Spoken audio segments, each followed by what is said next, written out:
Yeah. Sometimes I just want to make sure that this is uncomfortable. Actually, look, it's a rat's nest. It's a snake pit. That's sometimes with these like not very professional.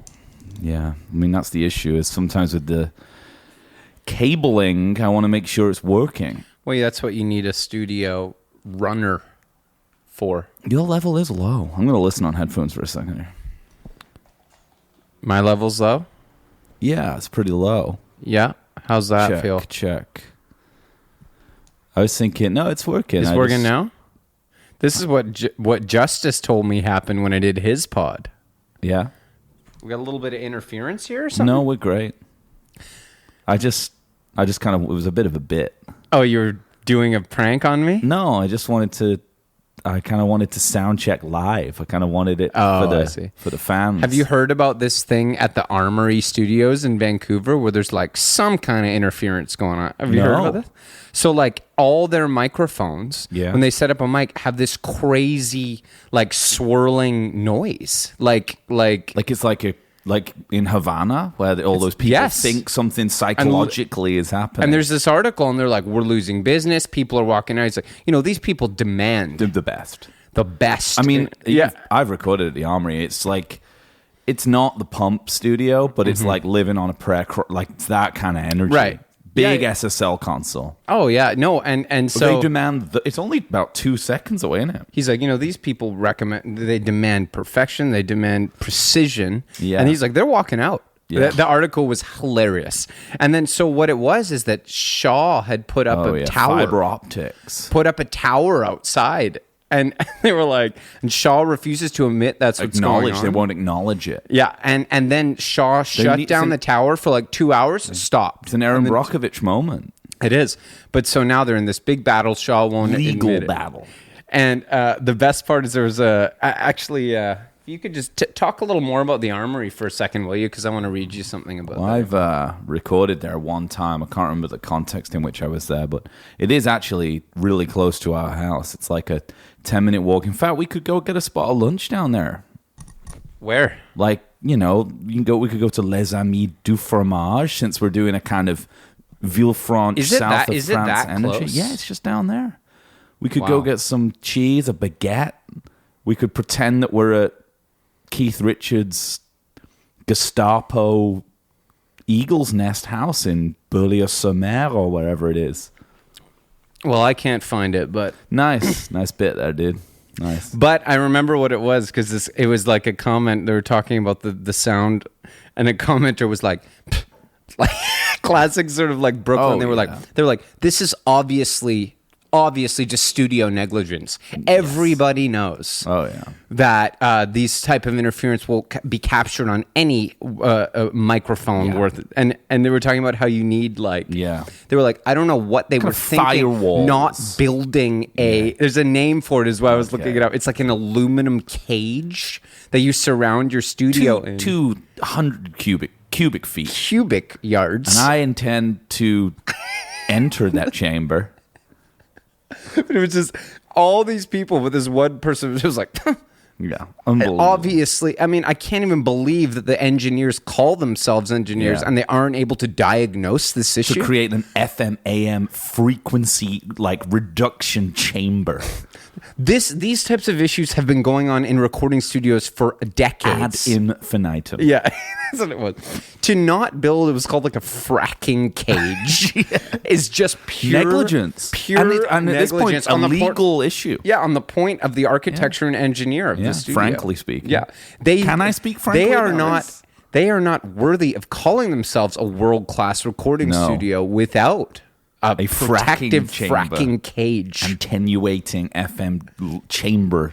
Yeah. To military specs. Yeah. Point-to-point wiring. Well, it's called the Armory. Yeah. So, come on. I mean, figure it out, guys. It was one comment after another. It was just hilarious. Well, I mean, I'm sure next time AC/DC are in town, they're going to look elsewhere. Yeah. Frankly. And the best part was that somebody said, speaking of the Havana thing, they said, could be actually targeted on purpose to prevent Avril Lavigne from making another album. Exactly. It could be a targeted attack to stop some of the music rock at its roots, at the source. Yeah. Yeah. Yeah. But very good. Wow. Just criminal. This guy's sitting at his house like eating a Domino's, just like with his underwear on. Get me in there. Yeah. I'll figure it out. I already have figured it out. Have you checked the patch cable? Yeah. Exactly. It's probably that. It's in the snake somewhere. So yeah, that's the kind of thing that I'm trying to avoid happening here with our cable. And this cable of mine is... I might get a new one. I might get like a really streamlined, just a couple of feet, because I'm always kind of close to the thing. Mm-hmm. Right, the receiver. Mm-hmm. Mm-hmm. 80 converter. I have one. I have those for my lunchbox.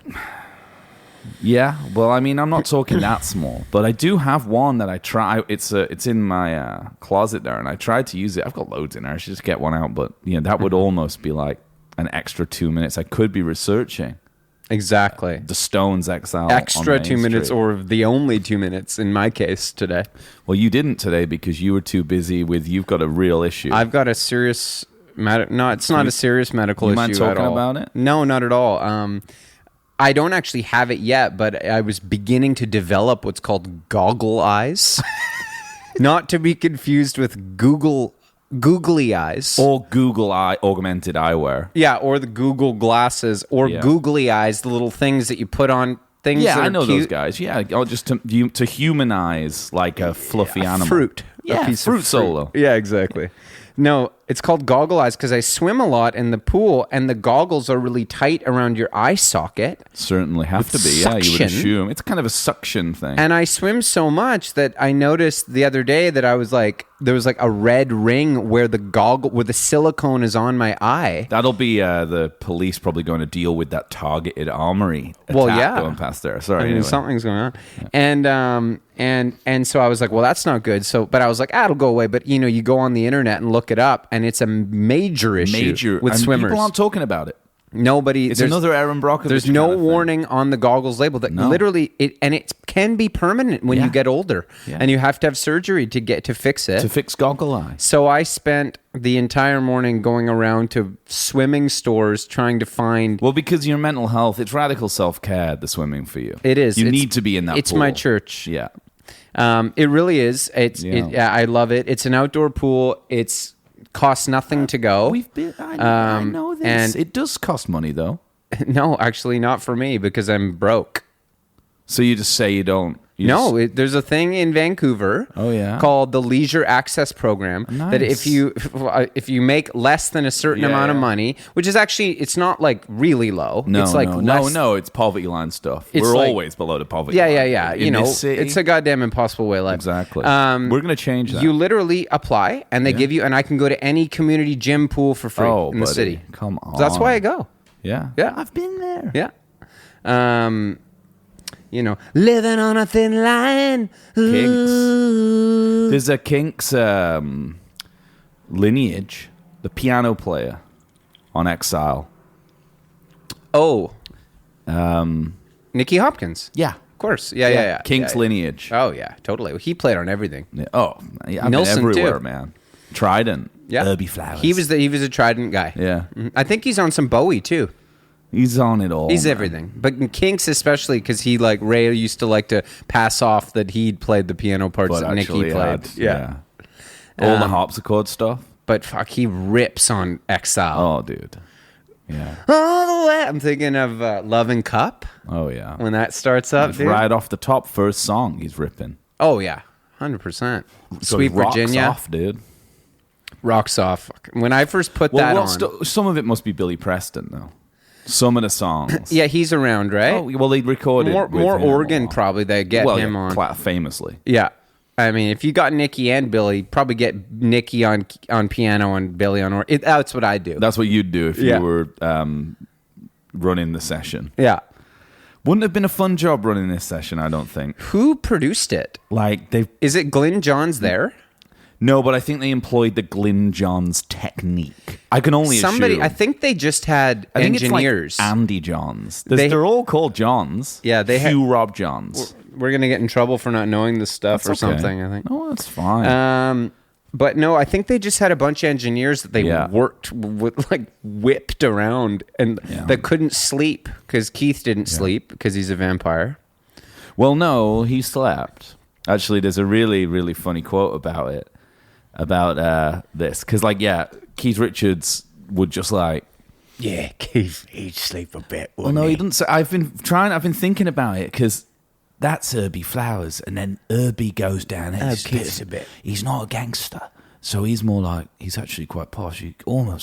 He sounds actually he's got more heroin. He's drunk, but he's a bit more of a pirate. So now I'm doing a bit more Cockney. He's not. He's kind of posh, right? They're from Ealing. He's more like Mick. Mick sort of Mick's up there, yeah. He's a bit more like Mick a bit, I guess. I suppose, but he's just kind of, there's a thing, it's like, Mick needs to know what's going on to do tomorrow, and whereas I'm just happy to wake up and see who's hanging around, and, Mick's rock and I'm roll. Yeah. Keith's rolling and I'm rocking. Yeah. And I'm fucking his girlfriend. For a laugh. For a laugh. The Beatles are there. Yeah, I didn't really know. To Villefranche to like kick heroin somehow. It's like the worst. It's like someone find told you Keith. to go find Keith Hill. So he knows how to help you out. Oh my god. Yeah. Torn and Frayed. Nicky Hopkins is good on that one. Oh boy. Yeah. Let me tell you. Yeah. Sleazy ass record. Yeah, one of the sleaziest of all time. The lyrics are sleazy as hell. Welcome to Impossible Way of Life. Mm-hmm. Wednesday, yeah. It's a Wednesday one. That'll be a Wednesday one, won't it? Yeah. Oh, yeah. And a double, so it might even be a double one because it's a double album, and officially we have to. That's the rule. The rules. We didn't for All Things Must Pass because that was a triple album, so we went past double to triple, and then you go back. You see, you just do a single. Oh, is it a triple? It's a triple. We didn't talk about the Apple Jam, which is the third. Let's talk record. about it. It's just a jam, a blues jam. It's kind of bluesy. It is. And Stones are pretty bluesy, man. And George was like, it's like so opulent, like the box and everything. George was just like, I just didn't want to discard it. Yeah. I thought it wasn't part of the record, but I thought we may as well include it in the package. Include it. It was superb just jam. Really, it was nothing to it. It was just a bit of a reverse blues jam. Actually. We had Eric who was playing the riff. Well, I was there. And actually, I said to George, I came in and I stole his wife. And then Eric came in, he stole Patty from me, and then he started playing a blues. There was nothing to it. And I picked up the guitar, and that was it. Yeah, I think the thing with me and George is that he's dead, so I can say whatever I like about him, and people believe it, particularly on Instagram. That's true. Yeah, well, before we get into it, I wanted to... A couple of questions come in. Is that right? Yeah, kind of patrons. For me? No. Sort of, yeah. Like, well, there's one that's specific. No, they're both kind of for you, these really? Two questions, okay. Yeah. I'm nervous. Normally we'd do this on a Sunday, but, if you become a patron and ask us a question, I would feel like we have to answer, so. Mm-hmm. Also, this question is from Dan from Montana. Love that. Who actually, in my opinion, and there's been some really hot takes. Yeah. He's the Beach Boys becoming a franchise guy, which to me is like one of the all-time funny bits. That's great. Like billions served. So nice one, Dan, for that. But he just wants to know and kind of, and I think we've covered it a little bit already, and it is kind of Stones related as well. Mm-hmm. Like where Graham Parsons fits in to kind of like the Laurel Canyon scene as a kind of eminence grise in the background, and also like, what is he? Is he pilgrim or pagan or pirate?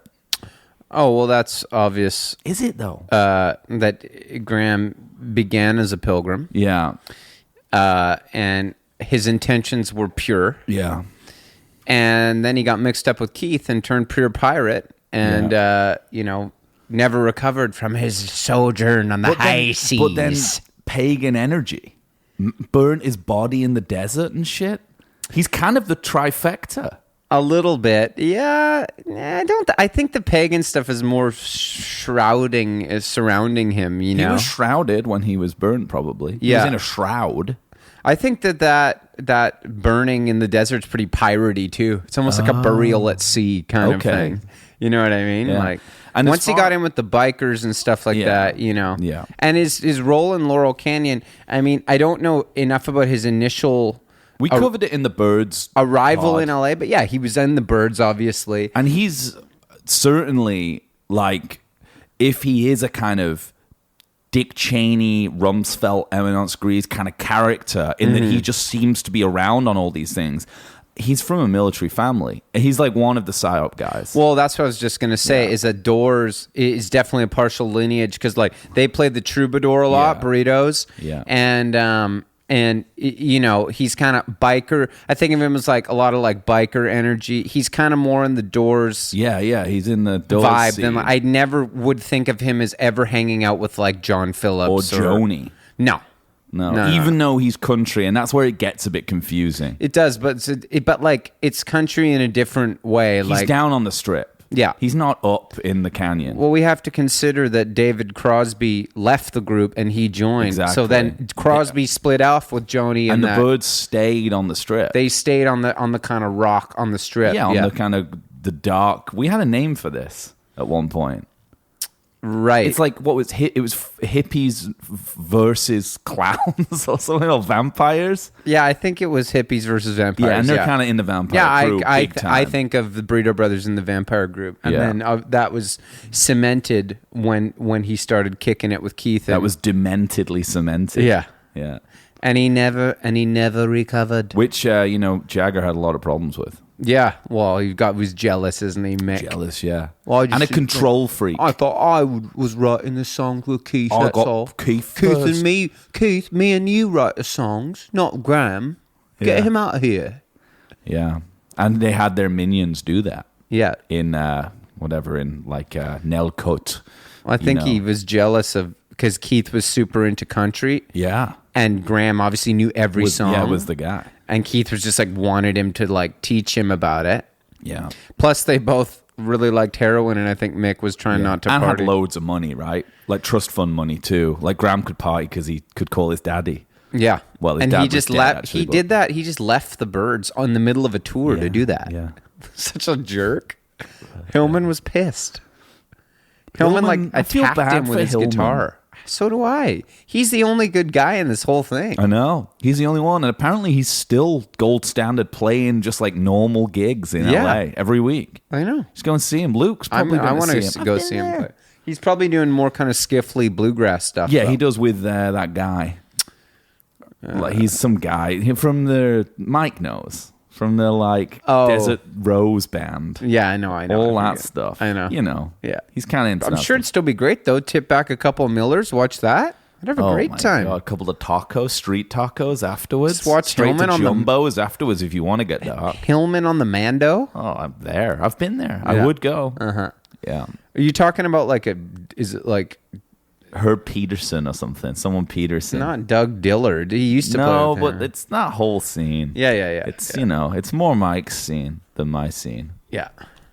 Oh, Mike knows all about it. He'd say those guys are world-class. World-class. I mean, you talk about... Command respect. Kind of band who'd play at the Armory, honestly. Stringed instruments. I mean, electric guitar is kind of cheating, 100%. If you can make that kind of a commanding sound with a banjo... Yeah. You're in a different level already. I'm thinking Bob Dylan said that the banjo was the best instrument to write a song on. Such a Bob Dylan type thing to say. He was like, certain instruments are better than others. He's like, guitar's okay. He was like, piano's good. Banjo's great for songwriting. It's just, he's very good at manipulating the media, Mm-hmm. That's kind of his energy. Mm-hmm. He's good at manipulating. He was the first one to do that. Like, the Stones don't do that. No, well, that interview that I famously quote, "Are you satisfied?" Yeah. He's trying to do a Dylan. That's right before they go to France. Yeah. Because he's saying financially dissatisfied. Well, it's because of the tax thing, right? The tax man's after my money. Yeah, 93% top tax rate. He's taking my yacht. I think Alan Klein's taking his money. Yeah. And publishing. They just signed a bad deal because they were all so stupid or something. But then recommended him to the Beatles? Well, I think Alan Klein they hired to try to get money Alan Klein was like a badass. Cutthroat. Yeah, they were like, go into like Decca or whatever and figure this out. You know, he was kind of like, he had a mob feel to him. A mob mentality. But I think that, you know, that wasn't really good. What the Beatles needed at that time, they needed like more of like a therapist. They needed a Metallica style therapy. They needed a Landy. A more cuddly, yeah, exactly. They needed a Landy kind of guy, probably. Paul, of course, wanted Linda's dad to do it. Oh yeah, she's an heiress, isn't she? Her dad was like a cutthroat businessman, Phil Eastman or something. Oh yeah, from the Eastman kind of dynasty. They probably like started like Smarties or something. I think it's Smarties, yeah. Mm-hmm. I think that's it. And then Ben actually needs to know, another question for you.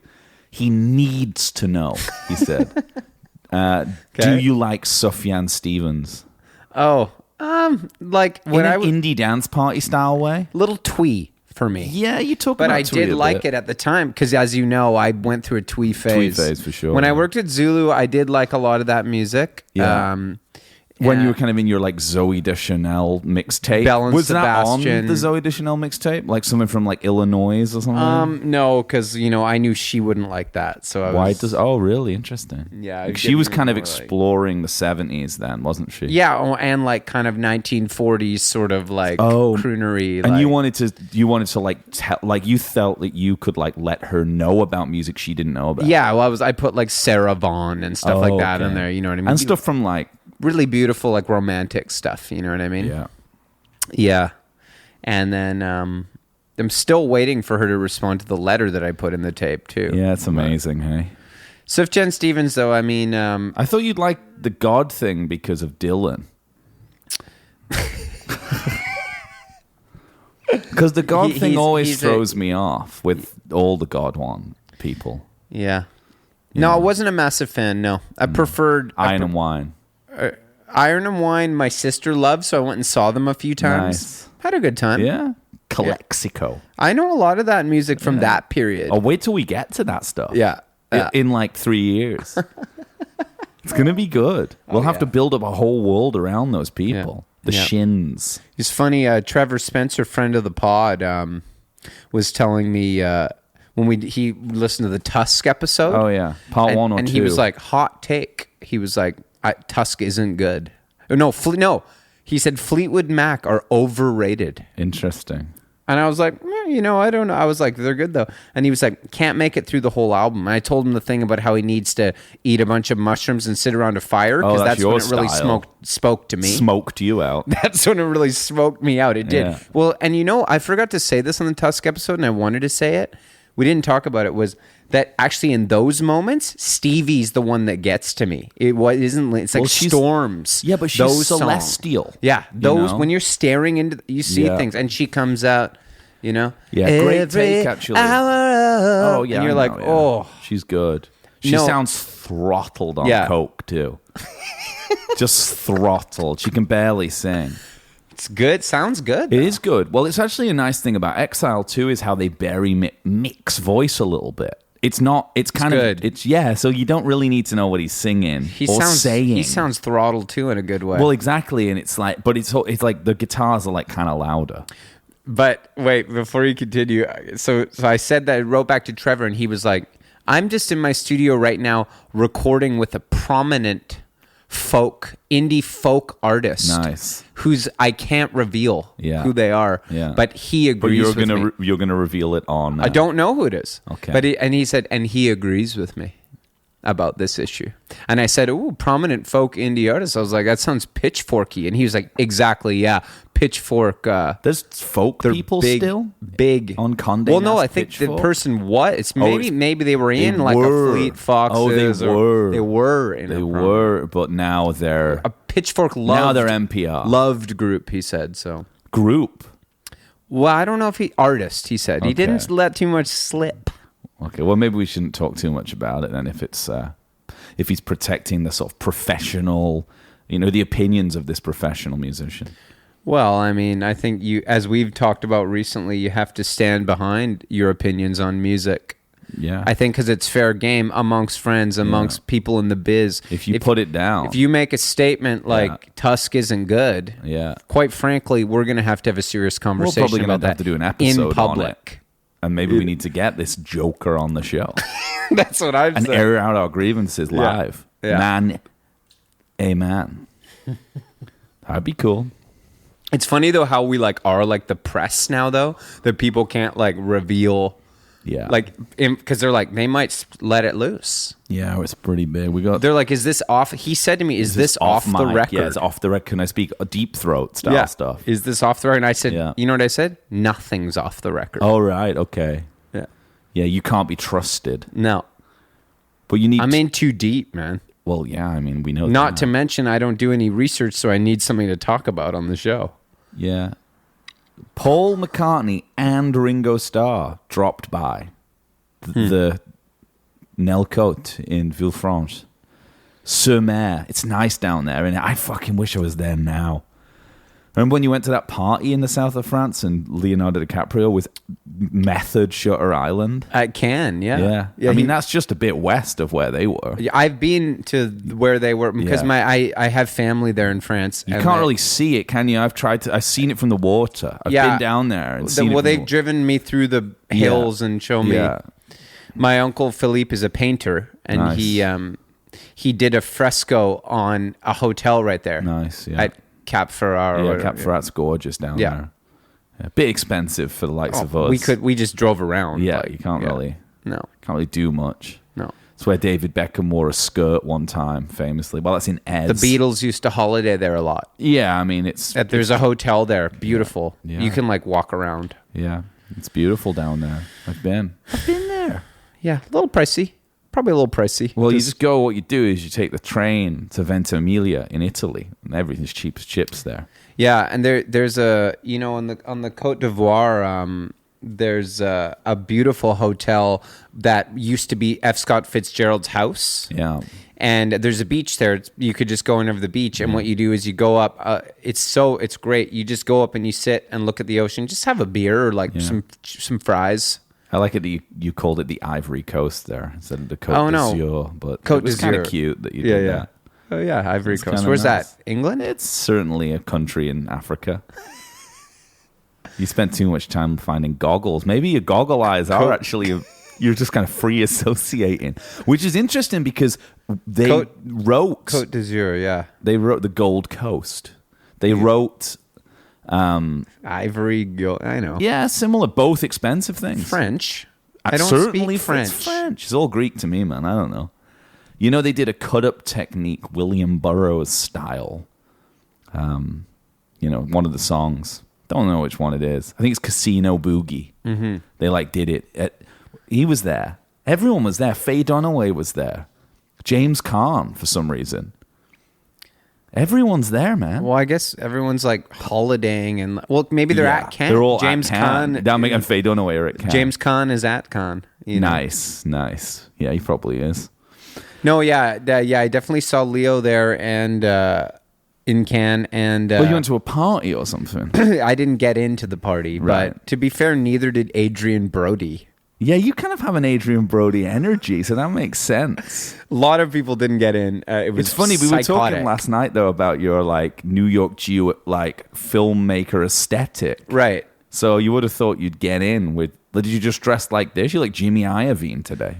Yeah, I guess. Yeah, I could see it for sure. I mean, in my mind, I'm like John Voight or something, but it's probably not right. That's fine. Yeah. But you know who else was there? Big shout out at the party. Walked right in. Yeah. Star power. Sidney Crosby and Nathan McKinnon. Yeah, just cokeheads. Game 5 tonight. Yeah. In Denver. Big shout out to my guys in Denver, Colorado. Big game tonight. Love the Avs. Always been a fan. Of course. McKinnon, Landeskog.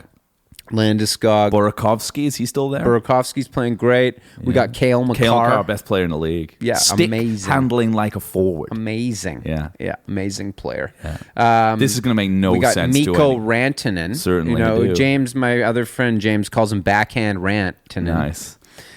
This is really. They call no one in England's going to even know what we're talking about. Yeah, this is ice hockey, by the way. You should get into it. It's kind of like you should listen soccer, to our football, old podcast where we just talked about hockey all the time. Yeah. No, but McKinnon was there, and I didn't know how good he was at the time. He was just a rookie. Yeah, but boy, oh boy, is he good. So. Yeah, I mean, maybe he got some tips from Leo about hockey. Well, just about like dealing with the pressure of being like the hottest cock in Hollywood. Yeah. Or, like, you know. Leo was definitely method Shutter Island at that time. Yeah. You're right. Yeah. He was looking a little crazed. I believe there's a story about his towels, isn't there? There is a story about that a friend of a friend of a friend had a ménage à trois. Yeah, they have to sign like a contract or something. With Leonardo like DiCaprio. NDA. And it ended. Yeah. And she went to the bathroom to use the bathroom. Probably douche if they were in France. I'm not sure. And she noticed that his towels hanging on the towel rack were Titanic embroidered. Nice. And she went out and brought one out and said to Leo, who was in bed, she said, "Are you serious? You have Titanic towels?" And he looked at her and said, "Get the hell out of my house right now." Amazing. Kicked her out. Yeah. I heard rumors that like you have to sign an NDA if you want to have sex with him, and he'll only do it doggy style. This is like a really? Internet circulating rumor about him. Yeah. We're calling everyone out tonight.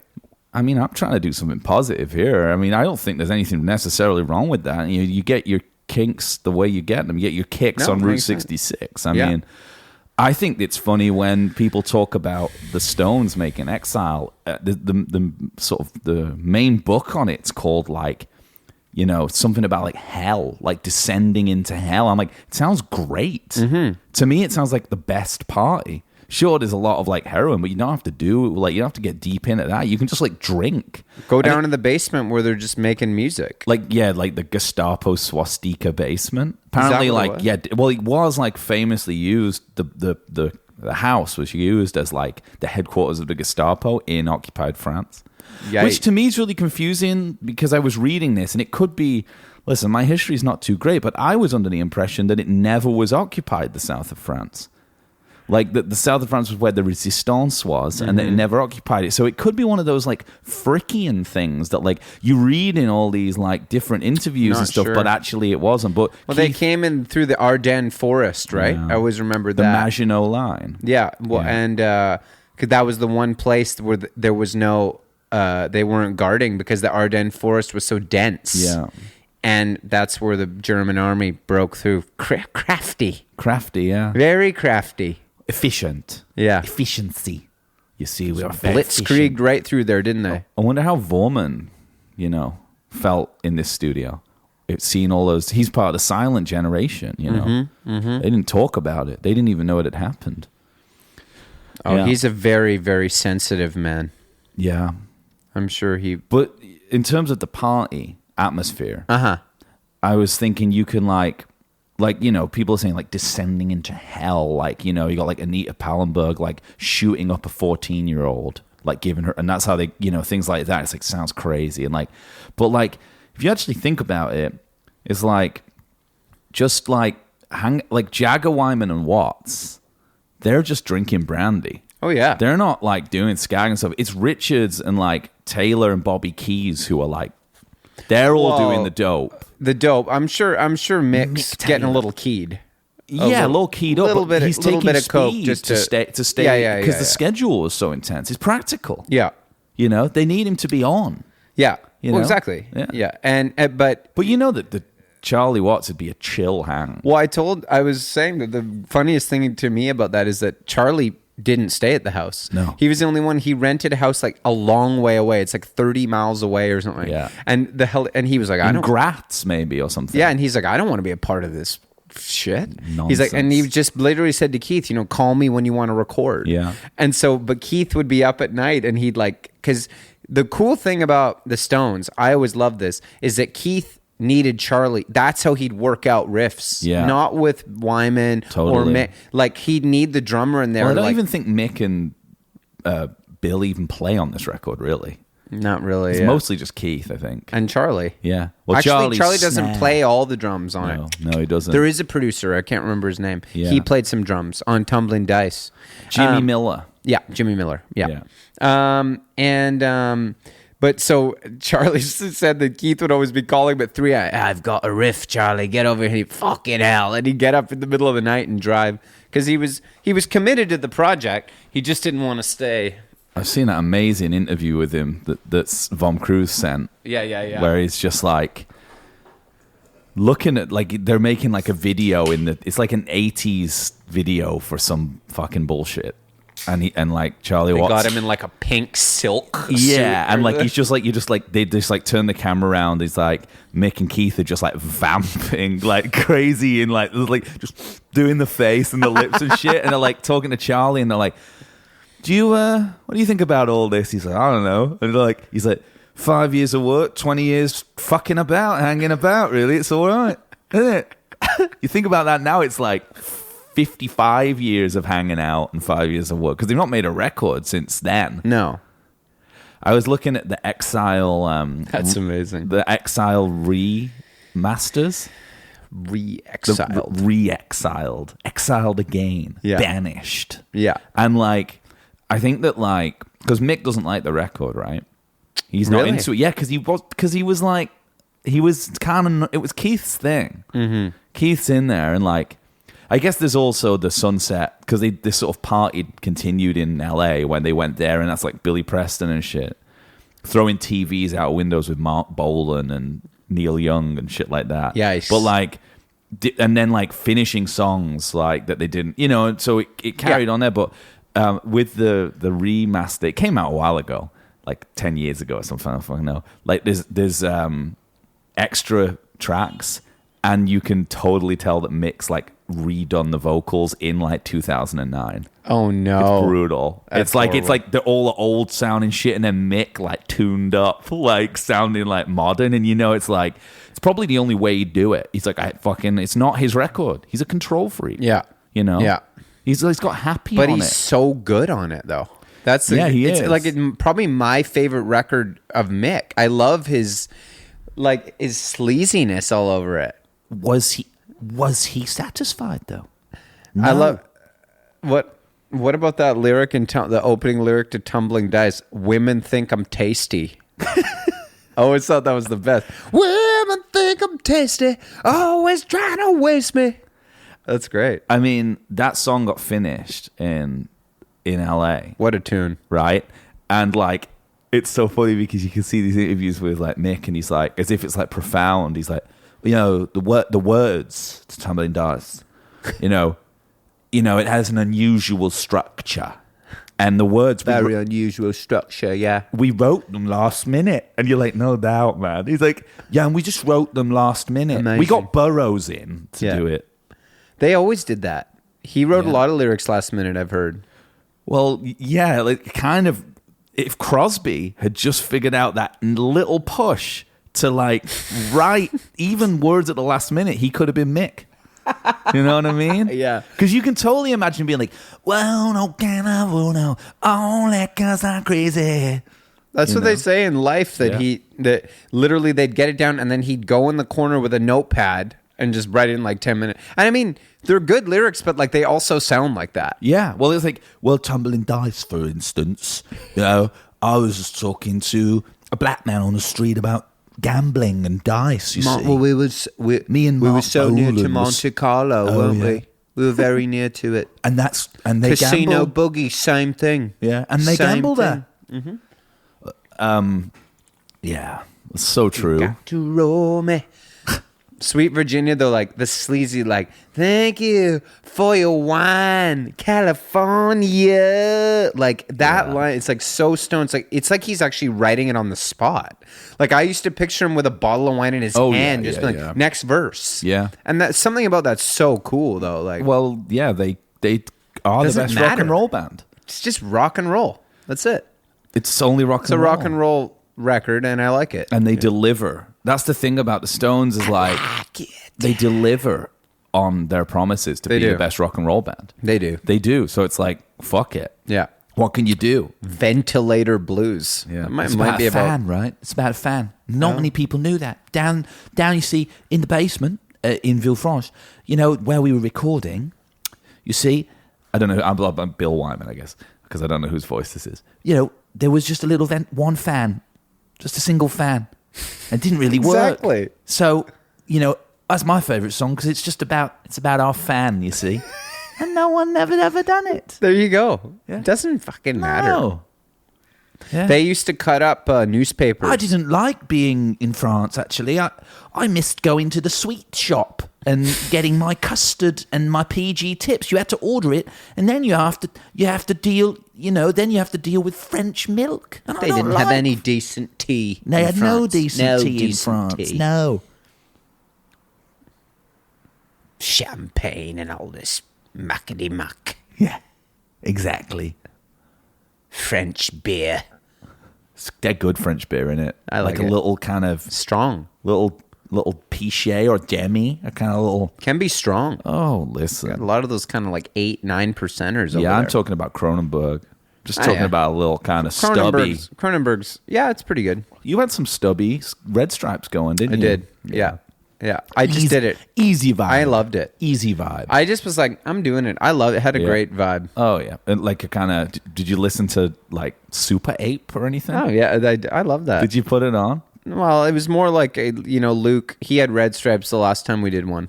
Yeah. Tacos. He can go burritos, nachos, who knows how I might get some today. Goes. I might go get tacos today. You know where they have good tacos that are like actually like muy authentico? Mi Casa. Yeah, that new casa. place. Yeah. But it's hard because of they're not the vegetarian thing. No, but Mexican food's tough for that. Yeah. You know, veggie burrito is generally tough. Well, I find doesn't ever if you get it in San Francisco or LA. Oh my God, it's fine. They're amazing because the beans and the rice, they know how to put the spices in it. Yeah. But you get a veggie burrito at Last It's just black with beans. no meat. Yeah. Tastes so bland. Yeah, it is about the spices. Yeah. Yeah. But unlike Budgies is okay, but that doesn't taste like Mexican food. No, it's Budgies. Yeah. I went to the Tofino one, Taco Fino, the other day. Not a Mexican burrito. It's not good. Brutal. No. Hate crime. Yeah, it's not good. It's a hate crime. They put weird things in those burritos. Yeah, like deep fried cauliflower. Pineapple. Get it out of my... Well, El Pastor, but they reduced, like kind of got their own version of it. Yeah, but it's not like an El Pastor. Yeah, it's... I know what you mean, yeah. I've never had an El Pastor burrito, really. No, it's more of a taco incident. Yeah. I've never really had that. Because you kind of got... Really, if you want to do it, like properly, you want a guy, he's kind of got a little setup by the beach or in the square, and he's just got like a Don Air style thing, like a rotating, rotating thing, and a pineapple on top of it, rotating, and it's like you must be able to get an El Pastor burrito. I don't know. And you just get a slice. You see him slices. He's got like a big saber. Yeah, right? Machete. Yeah, almost. Yeah, certainly. And they slice through the meat and then slice almost in one action, and it all falls perfectly in, and then you get into the taco, corn tortilla. Stop that. Well, you should go. We should go after we could you've go gone get swimming. some tacos. I'd love that right now. We could, yeah. We could just not do two and just go get tacos. Go grab some, and we got time. That might be. I don't know if we do have time, but it might just be more fun to get tacos than do. We can just do this another time. Yeah, 100%. You know, it's a sunny day out there. Yeah, it is. They're opening a Mexican place on Granville Island. Oh, big one. Yeah, there's a new one on Main I'd never seen before. A new taco spot. Yeah, I'm just getting reacquainted with my city. Yeah, because I haven't really the other day. Alex and I kind of went for a drive, and I was like, Main Street's so different, hip and happening than it was before. Oh yeah, it's kind of done, isn't it? It's really trendy. Yeah. It's kind of done. It's kind of a Bond Street energy. Yeah. You know? Yeah. That kind of thing. Kind of got a Nice energy, I guess. Mm-hmm. You know? You probably even get a croissant if you want. Or pan au chocolat. Actually, they don't call them that Definitely down there. Can. Chocolatine is in the south of France. Yes. Yeah. We have a great French bakery here. We went last time. Yeah, no. There's Montpetit or the one over by the railroad tracks. Beaucoup? I don't think it's good. No, it's not good. Oh no, I've only been once because there was a big line. No, it's not good. It's the same thing as Taco Fino. They're doing it wrong. Everything's overcooked. And I saw a French guy go in there one time. It's actually really funny. He went in there and he asked them, he's like, how old are these croissants? They're like, no, we made them this morning. He's like, well, can you warm it up? It's dry. And they're like, no, this is how they come. And he's like, this has not been cooked today. There's no way this has been made today. This is not how you serve a croissant. But, you know, that's Vancouver, isn't it? Sir, please, sir, could you leave, sir? You know what I hate? I got a grievance for you right now. I know. Totally. Welcome to our food critics. Kind of day-to-day. Yeah, it's just slice of life podcast. Totally. Slice of life. It's kind of like... Can we change our genre to slice of life? Probably. I would love that. Yeah. We're like number 2 music podcast in the world. Well, we'll wait till we're number 1, and then we'll change. Because then I want a new challenge. Yeah. I want to be the number 1 slice of life podcast, and then food, and then travel. Regis. You're like going to be the new Regis or something. Yeah. I'd love to be. No, I was going to say, you know what I hate? Is when you're like parking. Right. Or you're pulling out and people are so pissed off behind you that you're parking. Yeah. Like, and they like have to like go around you super quick. That could be psychologically in your mind, because I don't let that stuff. I don't even. Think I don't let. No, it doesn't bother me. But I'm like, I won't let it affect my performance. But it's this thing that. But it does disturb me. No, it's this thing that they're like they're so upset that it's like, can't you just keep going on the street and go where I'm going? Why the hell are you stopping here? What's the deal? And like, no. Like, if you like, think about the time differential between if you pull in and then they go. It's probably like 2.5 seconds. It is a pressure park though, as well. When they go around, it's pressure because you swing out. And I'm like, just wait a sec. You know what I mean? Yeah, but you've got that Simon and Garfunkel kind of hippie, mellow energy. Like, you're like, comme si, comme ça. Yeah. You know? I've seen people honk when they're just like... I mean, honk, I'd be out in the car. I'd go beast mode. Oh, I know. That's honks. I would love if someone honked me too. Just ask them, what's up? Do you need anything? Oh, the other day, Alex was... What can I do? She messed up her knee. Yeah. She was walking... What can I do? She was walking to the car, and a car was coming up behind. I was just right on the side. And she started like almost running, and I was like, what the fuck are you doing? I was like... Just you take your time. Yeah. And if that motherfucker starts honking at my hobbling girlfriend getting in the car, they're going to get a real piece of my mind. Wow. Piece of your They're going to get a piece of my fucking elbow, Quite buddy. Honestly, elbow to your knee bone, buddy. Yeah. To the jawbone. So welcome to a Slice of Life podcast. Well, I think that one thing that we should just discuss, I don't know why I'm doing that voice actually, is that like, the idea that the Stones have always delivered. They have. Yeah, but like if you think about it, it's like every time they put... up until this point, it starts dropping off. Like, even like Goat's Head Soup drops off a bit, but this era, like Love consistently... Goat's Head Soup. Yeah, it's good, but it's when they become like... They're just on fire, and that one's like... Black and Blue kind of bad? I don't even know when that one comes out, Goat's Head Soup. Is it? I think so. Or like it is. It's like, dude, it's like 74. It's the one where Luke likes, where they got those like other guitar players in pre-Ron. Yeah, but it's way after Goat's Head Soup though. Yeah, probably. It's like after. It's the one after Goat's Head Soup. What about It's Only Rock and Roll? I love that one. Yeah, I think then they're back. I think that's after Goat's Head. Where's Black and Blue? 76. Yeah. What's on Black and Blue? Don't know. Well, we were thinking... It's like Luke's favorite one or something. Yeah, 100%. He's got kind of a pitchfork take on Produced by the Glimmer Twins, which is just Jagger Richards. Yeah. Yeah. Fool to Cry is on it. Yeah. Yeah. Hot Stuff. We wrote those lyrics in 20 seconds. It's probably the bluesiest. What we tried to do is... break our own record for quickest lyrics ever written. Yeah. With Hot Stuff. And then we did it again with Little TNA. 13 seconds. Yeah. Amazing. It's definitely probably the bluesiest one. I think that's why Luke likes it. Because he likes hard blues. Yeah. That's kind of where he... we were talking to Jeff the other day about how Let It Bleed... He's on the fence. He said he liked the country stuff. To me, that one is really country. I think Beggars and I think Beggar's Banquet is blues. Strict blues. Strict What blues. about like No Expectations and stuff? Blues. Okay, Slide, yeah, it's kind of blues. Yeah, slide. Yeah, parachute woman, land on me tonight. Yeah, It's okay. blues, man. You know, I guess you got a bit of like. Can you dig it? There's one on the. There's one. There's one on Blues, man. side Can you two dig that's it? really country. I can't think of what it's called. But yeah, I think Beggar's Banquet's pretty bluesy, man. I think the cover kind of looks bluesier. Though. It is. No, it looks kind of more country. Yeah. Yeah. What about But Connection? that's Let It on Bleed? Aftermath. Bed Between the Buttons. I love Between the Buttons. That's my favorite of all the early records. That's the one that sounds the most like a Spinal Connection. Tap thing.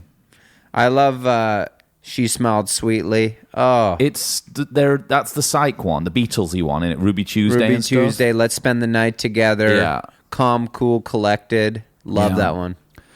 But I think what I mean about them always delivering is that they kind of like, Yeah. you know, like the press is like, when the Beatles, okay, so the Beatles exceed expectations, right? They'll be like, what are they going to do next? And it's like even better. than Yeah. you can even imagine it. Galaxy Brains You, where it's like the Stones, like just they're like, at the very least, we sustain. Yeah. We sustain. Yeah. So we made Sticky Fingers, and we were the biggest rock and roll band in the world. We Yeah. we maintain Well, and with if Exile. they- It's their White Album. Yeah, I mean they also do a bit more than that to me because they sort of like devolve into even sleazier Stones each time and get more into their own, you know, what do you Yeah. call it, like atmosphere. Sure. And each record is kind of more Stonesy than the last. Yeah, they're ubiquitous with their own name. yeah, and they like get It's like more. they are Stonesy. Yeah. Like this is a Stonesy record. like the early stuff is less Stonesy, and then this Yeah. one gets super Stonesy, and then by Tattoo You, it's like through the roof Stonesy. Yeah. you know. It's amazing that these bands have a ubiquity in their names that there are. I mean, like I don't think that I've ever actually. Maybe this is the absolute, you know, kicker. This is the kind of crux of it. It's like I don't know if I've ever written a song and tried to make it like Jamesy. Yeah, Like, you know, like Mick and Keith, like they're just like they're not early stuff. You know, they're kind of going through the R&B, we're rhythm and blues band, because Yeah. you know, because Brian wanted to be. But like by this point, they're just like being Stonesy. yeah, amazing. That's it. Yeah, Yeah, same more. with Beatles. Beatlesy. Yeah. they definitely are Beatlesy. Kinksy. The Beatles, A Beatlesy. they are. And the Stones are Stonesy. Yeah, I it's don't- kinksy, kind of kinksy. Yeah, Yeah, but they're not the Kinks. Stones like Wild Horses, though. I feel like could be kind of like No, the Kinks are only kind of kinksy. The Beatles are Beatlesy and the Stones are Stonesy. Kinks are really kinksy on like Village Green. Yeah, very kinksy there. That's super kinksy. Harpsichord, ding ding ding ding ding ding. Same guy, isn't it? Yeah, Same yeah. key, I think. Yeah. Yeah. And but you know, Wild Horses and stuff, I feel like they're kind of trying to do like a kind of Graham Parsons thing. I think they're trying to do the Stones.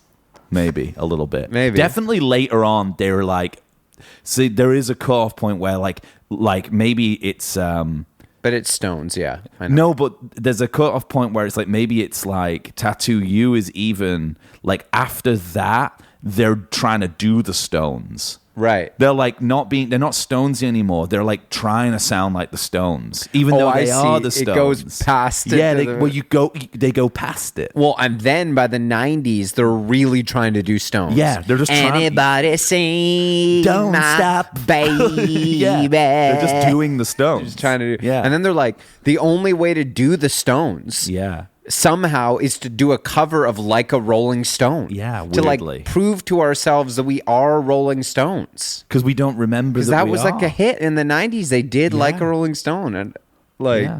Like a bigger bang off those records. do you Weird remember their things. cover of Like a Rolling Stone? Yeah, I do. Yeah, I remember the one that came out. Don't Whoa, stop. upon a dime, it's so fine. Why? Not Stonesy. Because they're like, I guess we have to do this because we're like a Rolling Stone. We're the Stones. Yeah, we need to do this song or something. Yeah. Because there's like a Rolling Stone magazine. New meaning. Put a different spin on it. Well, that's it. And everyone we want to be, there's 3 Stones, right? Yeah. There's like a Rolling Stone. yeah. And then there's Rolling Stone magazine, you see. Mm-hmm. and then there's the Rolling Stones. So there's three, and we wanted to be one of the three, number one. We weren't happy being.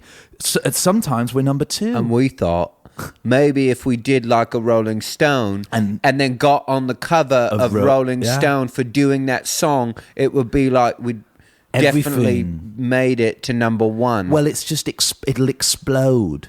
It'll keep exploding because it's a perfect circle. You see, that's what he said in that interview. The Trinity. Mick, tell us what you think of New York. Well, every time I come, it just keeps exploding and unfolding. It's exploding. Yeah, it's just and really, it's quite amazing. It's extraordinary. It just keeps exploding every time I come. And if you keep exploding, you end keep up exploding. With this. You wind up with, and I don't want this. No, you'll wind up. Don't let it too many people. Mick, don't let it impact. It's just too many people now. I'm not going to let it affect my performance. It does disturb me. It's always exploding. You've got look in this one. You get the city to settle down a bit, please. It's constantly exploding. Yeah, that's exactly it. No, I mean it's that kind of thing. What about Beast of Burden? That's a good song. You know my. Do you want to just list Stones albums? Yeah. Well, can we rank something?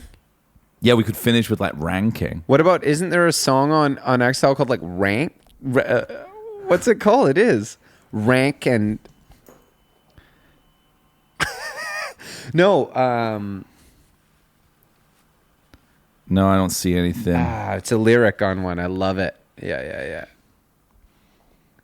What about? Yes, I'm nitty, gritty, and my jeans are torn, but I'd love to spill the beans with you till dawn. Sleazy. That's very Stonesy. Yeah. You see? Hey, no, I always thought it was a great line. Hey now, baby, I'm that rank outsider. Yeah. You could be my partner in crime. Every lyric is so Stonesy. So Stonesy. Rank outsider. Yeah. It's cool, though. They're really into being dirty on this album. There's a lot of talk about their clothes are ripped, they're torn dirty. and frayed. So many. Yeah. There's a lot of dirt involved. Yeah. That's probably the Graham Parsons country stuff. They're just like, I guess we just have to sing more about dust. Yeah, it's a lot of kind of like oil, even. Yeah, kind of greasy, dirty, sleazy. Yeah. Could we do some ranking?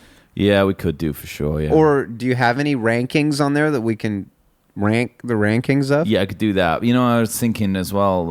I read all these people phoning in this shit while we're not. You know what I mean? Right. Like journalists and the like. You know, the old media. Frick.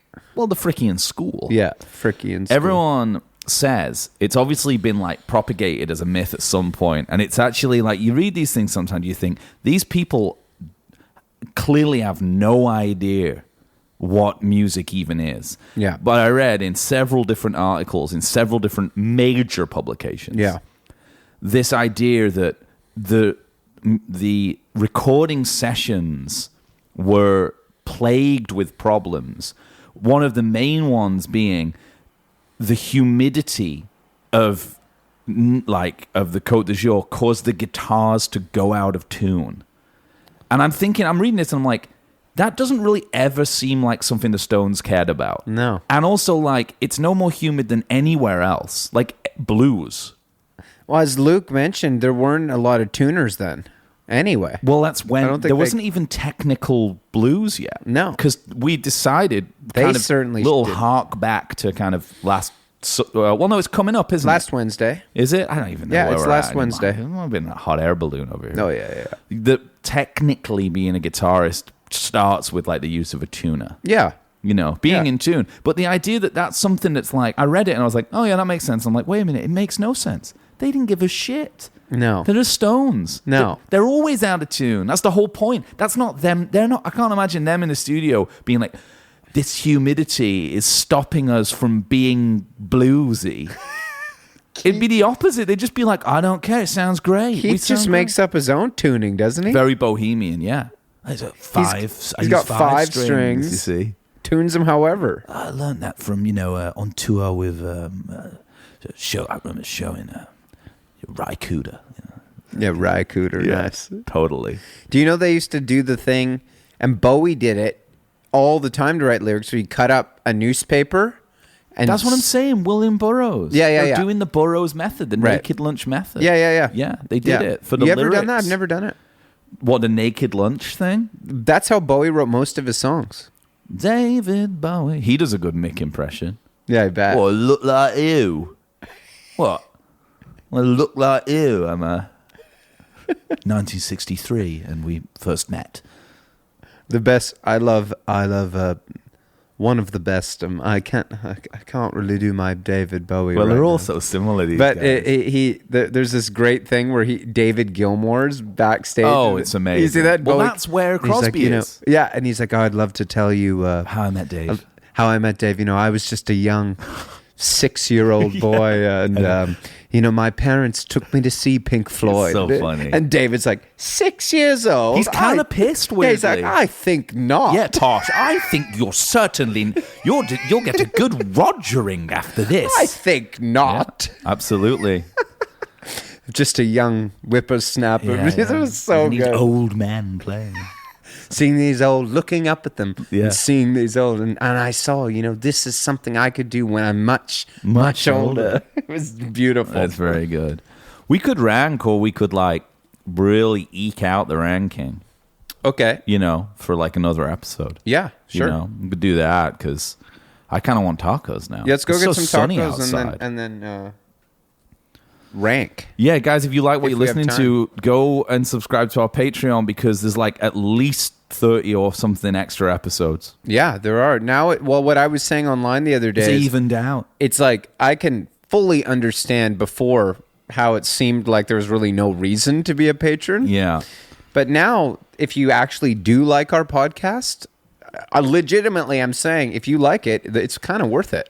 It's good bang for your buck because you get the Sunday one, so you don't have to just listen to the Wednesday one. You can also, when you're doing the dishes or whenever you don't want to think or even have thoughts for yourself, which is what I do with podcasts. Yeah. And also another thing, I don't know if anyone else has a music podcast. I don't think so. Well, we know one, and we're going to have her on our show. Oh, she's amazing. Yeah, absolutely. Okay. Peace out then. Peace. Yeah, peace. And love.